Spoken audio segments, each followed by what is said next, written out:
amazingly, even CNN was forced to admit that Hispanics are not actually voting 1,000% for Kamala Harris. They're actually kind of looking around and saying, hey, maybe this Donald Trump guy is actually going to be the answer.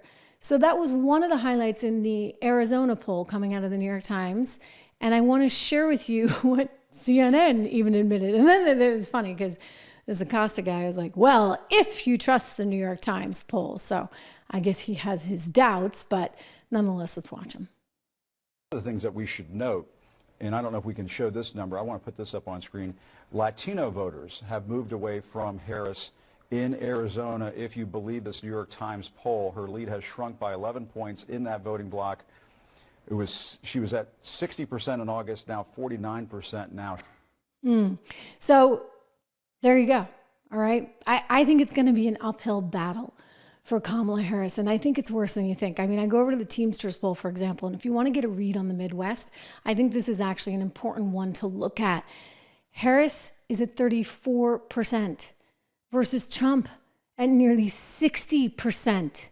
That's a big deal, ladies and gentlemen. And I think speaks volumes about where you're going to see places like Michigan and Pennsylvania shake out. Nate Silver will have to get his latest and greatest numbers, but as of September 19th, he still has Donald Trump winning the Electoral College 51% to Harris's 48.8%. So that is a pretty striking thing. And I suspect as a result of this New York Times Siena poll, you're going to see Trump's number go up. So it's no wonder Kamala is so desperate.